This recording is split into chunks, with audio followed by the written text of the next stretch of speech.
Vrede, so vandag gaan ons die Afrikaanse weergawe van Kersfees bespreek. Daar was 'n paar versoekies gewees van sommige dat hierdie program tog asseblief in Afrikaans gedoen word. En ons is hier vandag om Kersfees te ontleed in jou huistaal. Ek sit hier so met Bromone wat vir ons deur die hele proses gaan vat. So die eerste vraag, Dr. Mone, is Kersfees of Kersfees. So wat is dit? Wel, Kersfees is twee woorde wat aan mekaar gesit is. Okay. Kers en fees. Yes. So as ons nou die Engelse woord wat Christmas, is dit ook twee, Christ en Mass. Yes. En die twee Afrikaanse woorde kom nou nie by mekaar soos soos die Engelse ene nie. Yes.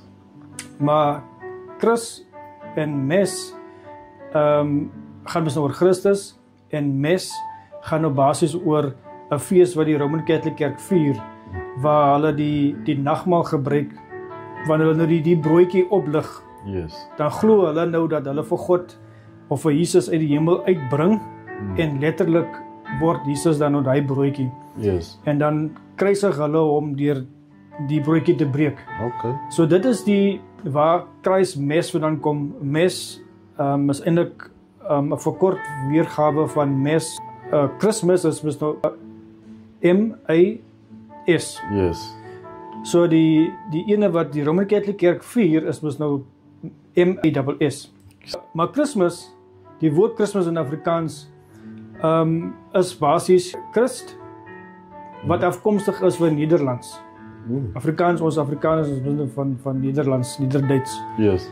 En so die fees is mos nou maar net om wat nou Mass, die nagmaal vier, Yes. is dit nou daai fees. So dis nie feesviering in opsigte van iemand het nou verjaar, Yes. 'n gewone feesviering nie. Ek sien. So daai fees is maar net die nagmaalfees wat die Roman Catholic Kerk geïmplementeer het deur Mass. Okay. So nou sit hulle hierdie twee bymekaar, en dis hoekom die twee woorde is Kersfees. Yes. Dit is 'n Nederlandse woord wat bymekaar sit. So dis die een Kerst beteken Christus, en dan is dit nou die fees. Maar wat is nou nie regtig die geboortefees nie. Yes. Is eintlik die fees wat die Roman Catholic Kerk vier deur die nagmaal. Okay. Om vir Jesus uit die hemel uit te bring, en dan word hy fisies, daai broodjie word dan God. Wow. En dis hoe hulle vir Jesus dan ook nie elke keer weer kruisig doodmaak. Yes. So wat eintlik dan nog gesê word, is dat die Roman Catholic Kerk het dan die krag om vir God te skep. Yes. So wat maak dit vir jou as 'n priester Yes. om vir God uit die hemel te roep, of vir Jesus uit die hemel te roep, en jy skep daai broodjie? Dit sê vir jou, of vir ons, dat hy priester is dan bo God, want hy kan vir God skep. Wow. Hierdie broodjie word dan fisies God, Yes. en dan maak hulle vir God weer dood. So hulle stel hulle self bo God. Dis waarvoor die woord Kersfees staan, en dis waaraan toe ons dit vanaf kry van die Roman Catholic Kerk af. Ja, net. So, wat sê die Bybel van die geboorte van Jesus? Waar het jy nou ooit gelees dat iemand in die Bybel vier Kersfees? Nergens. Nergens, niemand, nie in die Ou Testament nie, in die Nuwe Testament, Yes. vier enige iemand hulle verjaarsdag nie. Ja. So waar kom die geboorte van Jesus dan vandaan? Noem die Bybel byvoorbeeld 'n datum, 'n dag wanneer Jesus gebore was? Ons kan net gaan na die woord van die Here. As ons as kinders van die Here sê ons volg die Bybel, Yes. moet ons dan nie doen wat die Bybel sê nie. Moet ons doen dit wat dan nie in die Bybel staan nie? Kom ons gaan kyk na Genesis, en ons lees Genesis 3, Yes. vers 15. Genesis 3 vers 15, as ons Bybel vat, sê vir ons baie uitdruklik: "En ek sal vyandskap stel tussen jou en die vrou, en tussen jou saad en haar saad. Hy sal jou die kop vermorsel, en jy sal hom die hakskeen byt." Yes. Dis 'n profesie wat verwys na die koms van Christus. Yes. Dit is ook na die val van Adam en Eva. Toe hulle gesondig het, God het gesê, as julle eet van die boom van goed en kwaad, sal julle sekerlik sterf. Waarheid. Toe sondig hulle om te luister na Satan. En Jesus gee toe nou hierdie profesie vir hulle as 'n uitweg vir sonde. Dat hy sou sy seun stuur Yes. om gebore te word. Maar omdat hy sy seun gaan stuur, gaan 'n vyandskap wees tussen God se seun Yes. en Satan. Want dit praat van ek gaan vyandskap stel tussen jou en die vrou. God gaan vyandskap stel tussen Satan en die vrou. Wie is die vrou? Dit stel die kerk voor. So waar ook al God se kinders gehoorsaam is aan God, gaan Satan vyandskap stel tussen God se kinders. Right. En dan sê hy ook tussen jou saad en haar saad. Nou, dit praat nie van saade nie. Dis een woord Ja. wat verwys na Jesus.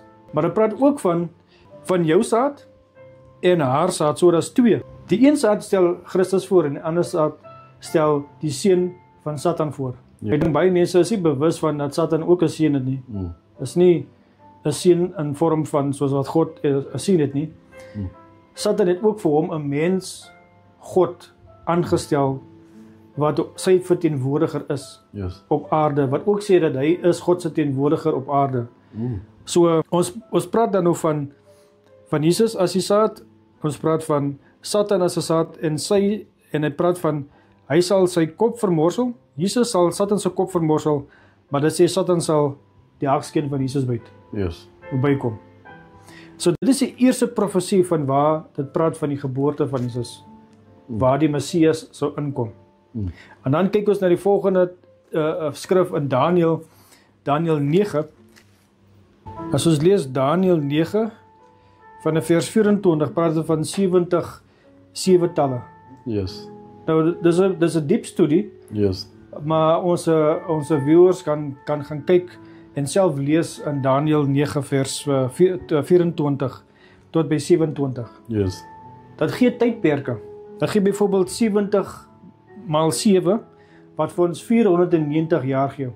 So die Jode het byvoorbeeld 'n profesie gekry van hoe lank God 'n genadekans vir hulle gaan gee, 490 jaar. Yes. Maar hy sê aan die einde van daai 490 jaar sou die Messias gebore word. So 7 jaar voor 490 tot die einde kom, gaan die Messias gebore word. Yes. En dan as jy aanlees, dan praat dit van die Messias gaan in die middel van daai week afgesny word. So hier is die profesie van Jesus wat gebore sou word, maar nêrens noem dit die spesifieke dag. As ons gaan byvoorbeeld na die vervulling van hierdie profesie, Yes. gaan ons byvoorbeeld na die wyse manne. Yes. Daar is twee groepe wat gegaan het na Jesus se geboorte. Dit was die wyse manne en dit was die skaapwagters. Yes. So eerste was dit die skaapwagters, toe se die wyse manne. Yes. Dis twee verskillende groepe. Die skaapwagters was Jode gewees wat in die area van Bethlehem na die skape gekyk het en die aand toe Jesus gebore was. Yes. Die wyse manne is heidene. Hulle het byvoorbeeld gekom van die ooste af. Yes. En hulle het nie direk gegaan na Jesus se geboorte nie. Hulle het byvoorbeeld na Jerusalem toe gegaan. Dit is baie interessant, baie mense is nie bewus dat daar twee groepe is nie. Die engel het verskyn aan die skaapwagters Yes. en gesê dat die Jesus is gebore of die Messias is gebore. Yes.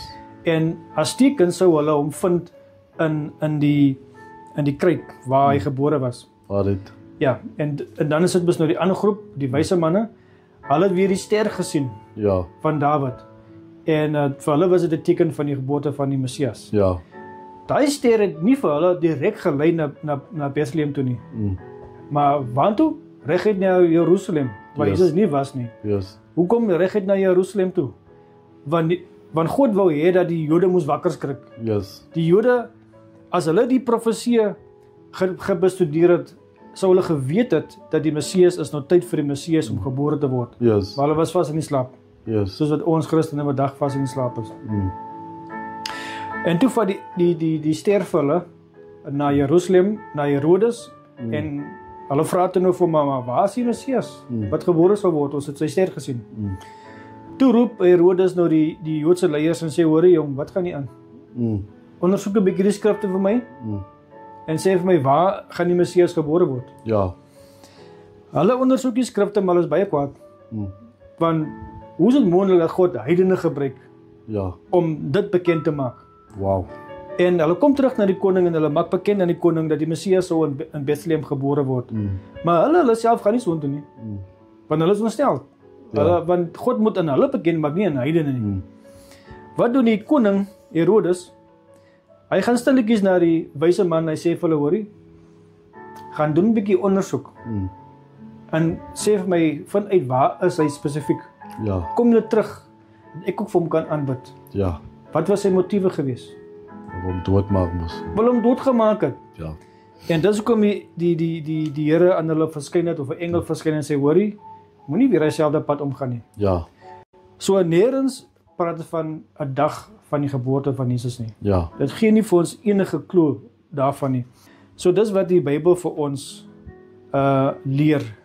En in elk geval was dit winter gewees Yes.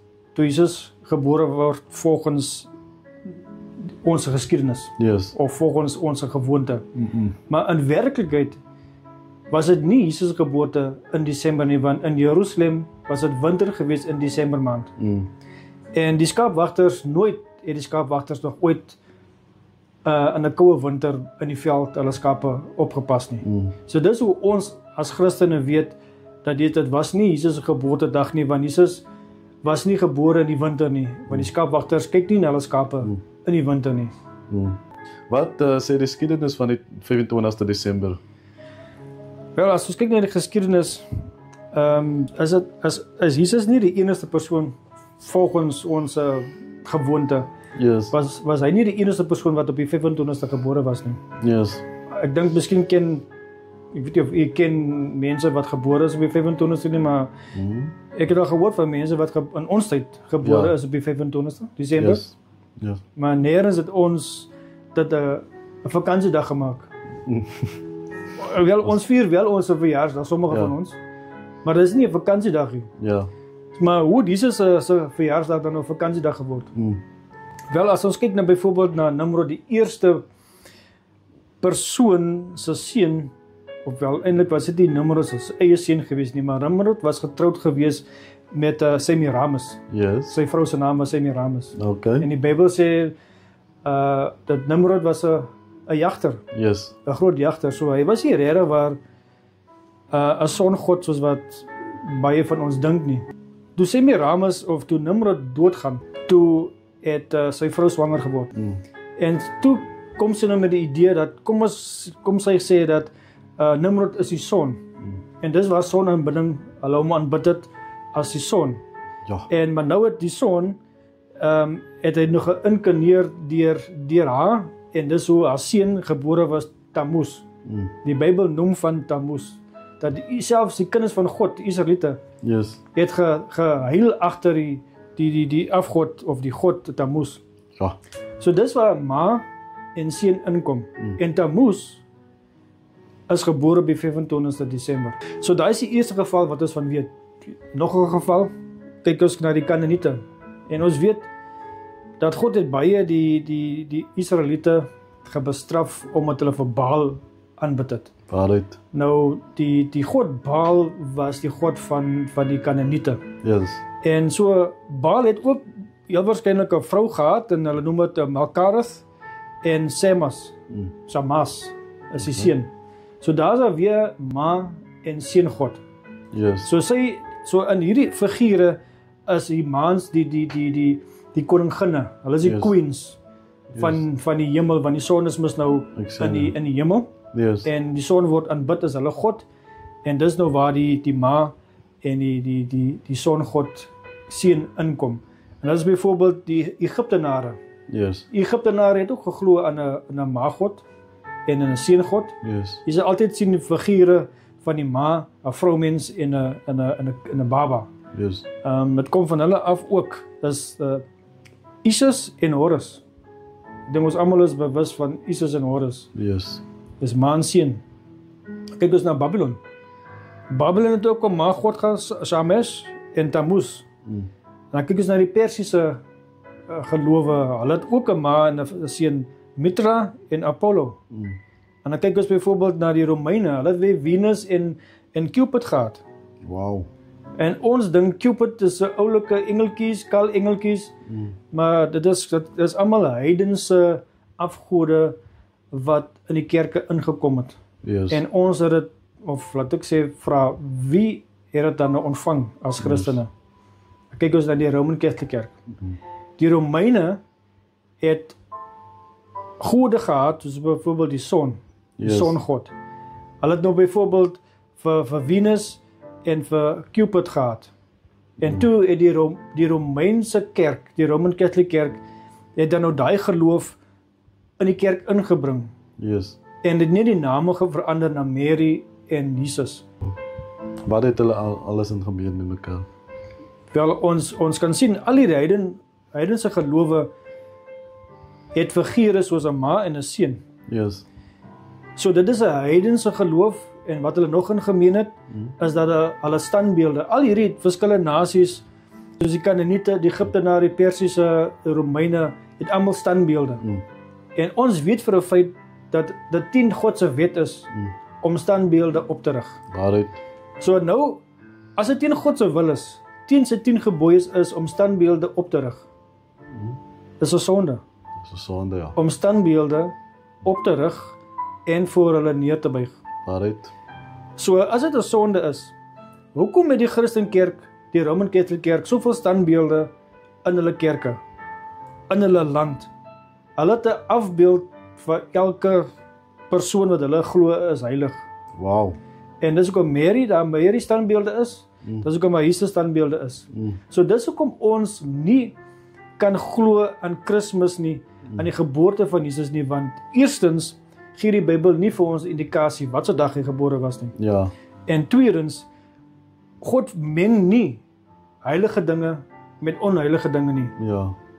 God het uitdruklik vir die Israeliete gesê dat hulle moet niks te doen wees met die heidene nie. Ja. So hoekom sal God dan nou in ons tyd toelaat dat ons heidense se gelowe naboots? Ja. So standbeelde van Mary en Jesus is 'n heidense tradisie, Ja. wat ons niks meer te doen moet wees nie. Wat het die sny en oprig van die boom te doen met die geboorte van Jesus? Wel, die sny en die oprig van 'n boom is ook heidens. Ons kan allerlei mooi stories uit ons duim suig en sê, maar dis hoekom ons 'n boom in ons huis oprig. Yes. Maar alles wat ons doen as Christene, moet ons gaan na die woord van God. Wat sê die woord van God? Dan gaan ons na Jeremia. So as ons die Bybel oopmaak by Jeremia 10, Ja. vers 1 tot by 5. Yes. En my opskrif sê, die afgode en die Here. Yes. As ons wat Jesus sê, jy kan nie twee gode dien nie. Ja. Jy gaan eerder die een haat en ander lief hê. Waaruit? En in die geval spreek God hulle aan oor hierdie afgode. Ja. Dat hulle moet nie die heidene navolg in hulle gewoontes nie. Net so. En dan lees ons vers 1 sê, hoor die woord van die Here oor julle gespreek het, o huis van Israel. So sê die Here, maak julle nie gewend aan die weg van die heidene nie, en skrik nie vir die tekens van die hemel, omdat die heidene daarvoor skrik nie. Want die insettinge van die volke is nietig, want 'n boom uit die bos kap hulle om, en die handewerk van die ambagsman met die byl. Vers 4. Hulle versier dit met silwer en met goud. Hulle maak dit vas met spykers en hamers, dat dit nie wankel nie. So as die Bybel sê, as God homself sê, en hy waarsku vir hulle, moenie die gewoontes van die heidene volg nie, om 'n boom af te kap, spykers te vat, en dit spykers is dat so die boom kan regop staan, en dit versier met silwer en goud. Ja. God vermaan vir Israel. Ja. Nou sê u gou vir my broer, hoekom ons as Christene volg ons dan nou dit wat God gesê het ons moenie? Ons gaan kap 'n boom af, en ons gaan versier hom, ons gaan sit hom in ons huis, Ja. en ons versier hom met silwer en goud en met geskenke onder. Ja. Die Bybel sê dis 'n heidense gewoonte. Dis net so, ja. So hoekom volg ons dan 'n heidense gewoonte en ons dink vandag is dit oukei? Het God verander? Die skrif sê God verander nie, hy bly dieselfde. Hy bly dieselfde. Amen. So dis waar die boom vandaan kom, broer. Wow. Dit is 'n heidense gewoonte wat ons as kinders van die Here volg, wat God teen was. So letterlik met wat die skrif sê in die boeke van Jeremia, hoofstuk 10 vanaf vers 1 tot 5, kan ons sien dat Kersfees of Kersfees was gevier ver voor die geboorte van Jesus Christus, deur 'n heidense volk wat afgode gedien het. Amen. Letterlik kan ons sien dat dit die Jesus geboorte wat mense vandag vier. So hoe kan God ons feesviering aanvaar? Want as ons Kersfees vier, ons koop geskenke vir wie? Koop ons geskenke. Kom ons vat God na die Bybel. Ons ook net baie Christene gaan sê nee, maar dit wys na Jesus se geboorte waar die wyse manne skatte gebring het. Okay. Wie die geskenke gekry? Jesus, het moes nou obviously sy ouers het die geskenk gekry. Ja. Hoekom? Om vir Jesus te sorg. Gesorg, ja. Kersfees, wie kry die geskenke? Die kinders. Nie Jesus nie. So as dit dan oor Jesus gaan, Ja. hoekom kry die kinders geskenke? Ja. Is die kinders die enigste mense wat geskenke kry op Kersfees? Nee. Nee. Almal kry geskenke. Almal kry, ja. Almal kry eintlik. So dit gaan nie oor Jesus die geskenke nie. Ons kry nou die geskenke. So ons word dan eintlik opgelig Ja. in plaas van Jesus. Ja. Wat ek sou sê, vat jou geld, gegee dit vir Jesus. Ja. Gegee dit vir die kerk, dat die kerk missionary werk doen om siele te bereik. Daar waar mense byvoorbeeld honger is, Ja. sorg vir daai mense. Maar hoeveel mense ly honger omdat hulle nie geld om Kersfees te vier nie? Ja. Of baie mense spandeer hulle geld op Kersfees en die res van die jaar, Januarie maand, het hulle nie geld nie. Dit is niks. Wow, dis hartseer, né? Nou wat sê? En dan Vader Kersfees, wie is hy? Vader Kersfees. Ek weet nie, wat sal Christene sê? Sal hulle sê dis God die Vader? Wat lyk vir my, dit is wat hulle wil sê. Wel, ek weet vir 'n feit dat my vader is nie oorgewig nie. En ek kom by die rekordsteen nie. En ek kom deur 'n koorsteen. My God het nie 'n koorsteen nodig om deur te kom nie. Amen. My God het nie nodig om in 'n ossewa deur die lug te trek met diere nie. Met diere nie. Ja, En hy bring net geskenke op Kersfees. net op Kersfees, ja. En wat as ek die koorsteen het nie? Hoe gaan hy inkom? So Vader Kersfees is nie, het niks te doen met God nie. Vader Kersfees of Santa Claus soos hulle dit noem in Engels, Yes. is afkomstig van 'n bishop of 'n opsiener Ja. met die naam van Nicolas. Ja. Nicolas was 'n Roman Catholic opsiener of 'n bishop. En hy het 'n goeie hart gehad ten opsigte van geskenke uitdeel vir die wat behoeftig is. Yes. So ons dink dat om geskenke te bring kom van Jesus af. Ja. Maar vir die Kersfees is mos nou die prentjie wat geskep word dat geskenke word gebring. Hoe kry mense geskenke? Deur Vader Kersfees. Ja. Nou dink ons dat dit is seker gekoppel aan Jesus se geskenke. Ja. Maar as ons die geskiedenis gaan kyk, dan is dit Nicolas, die opsiener, wat geskenke gegee het vir mense en dit het niks te doen met die geboorte van Jesus nie. Dat het net gegaan oor omdat hy 'n hart het vir mense wat swaar kry. Wow. En toe vat die Roman Catholic Kerk en dit implementeer dit op die 25 Desember. Wow. En nou sit ons net weer eens ietsie by om laat almal dit moet aanvaar Ja. dat daar was geskenke gebring aan Jesus. Wow. So baie min mense weet hierdie goed en baie min Christene wil regtig graag weet, hulle wil niks weet van dit nie, Ja. want dit is die geboorte van Jesus en hulle glo dit is. Ja. Maar hulle dink nie verder om te vra waar kom al hierdie goedjies vandaan? Ja. En net om die pil te sluk en te sê maar dit kom van die geboorte van Jesus. Wow. So, ek het al baie gehoor dat mense sê maar ons doen dit vir jare, ons vier Kersfees vir jare by ons huise en by ons kerke. Ons kan nie nou verander nie. En baie sê dat dit is die gedagte wat tel. En dan baie sê maar ek is entitled to my opinie. Wat sê u vir mense wat sê dat alhoewel ek 'n Kersboom in my huis het, wil hy sê dat ek verafgod dit nie, of ek dien dit as 'n afgod, ek maak dit my God nie. Wat sê u vir sulke mense? Wel, mense kan seker nou maar glo wat hulle wil. Maar mense moet ook weet wat is die waarheid.